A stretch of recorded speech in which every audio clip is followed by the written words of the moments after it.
حد میں رہنا اللہ کی بہت بڑی نعمت ہے۔ پانی حد سے بڑھ جائے تو طوفان بن جاتا ہے، اور آدمی حد سے بڑھ جائے تو شیطان بن جاتا ہے۔ اگر تمہیں ذرا سا بھی اندازہ ہو جائے کہ اللہ تمہارے معاملات کیسے سیدھا کرتا ہے، تو یقین مانو تمہارا دل اللہ کی محبت سے پھٹ جائے گا۔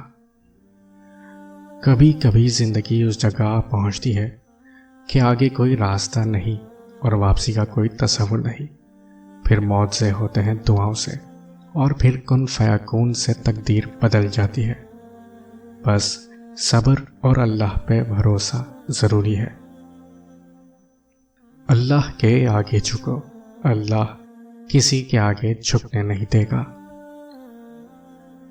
میں نے اکثر دیکھا ہے کہ لوگ خدا سے اپنی اوقات کے مطابق مانگتے ہیں۔ غریب کے خواب بھی غریب ہوتے ہیں، لیکن اللہ سے اس کی شان کے مطابق مانگنا چاہیے۔ تو کیوں نہ پھر ہم اللہ کو ہی اللہ سے مانگ لیں جو سب چیزوں کا مالک ہے۔ اگر اللہ مل گیا تو سب کچھ مل جائے گا۔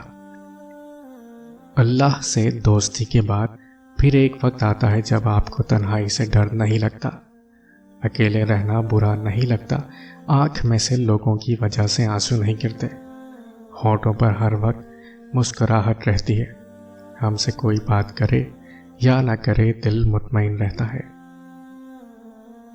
جب اللہ تمہیں کنارے پر لا کھڑا کر دے تو اس پر کامل یقین رکھو، کیونکہ دو چیزیں ہو سکتی ہیں، یا تو وہ تمہیں تھام لے گا یا تمہیں اڑنا سکھا دے گا۔ کبھی کبھی اچھی چیزیں کھو جاتی ہیں تاکہ ہمیں بہتر چیزیں مل سکیں۔ ہمیشہ اللہ پر یقین رکھو اور اس کے شکر گزار رہو۔ جب دکھ شدت اختیار کر جائے تو بولنے کی غلطی مت کرنا۔ یہ تو صبر کے لمحات ہوتے ہیں، وہ لمحے جب اللہ آپ کے ساتھ ہو جاتا ہے، اور جب وہ ساتھ ہو جاتا ہے تو انسان فرش سے عرش پر پہنچا دیا جاتا ہے۔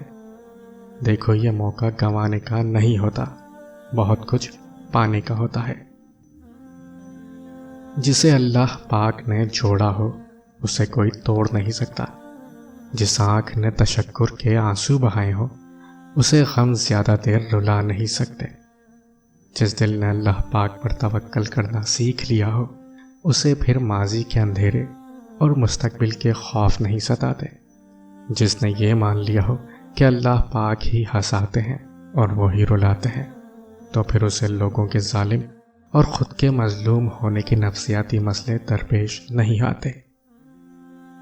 جب اللہ کسی سے دل کا سکون چھین لیتا ہے تو اس کے پیچھے کوئی نہ کوئی وجہ ضرور ہوتی ہے۔ انسان کی بے قراری اور بے چینی بعض دفعہ بہت سے نادانستہ طور پر کیے گئے گناہوں کا بھی نتیجہ ہوتی ہے۔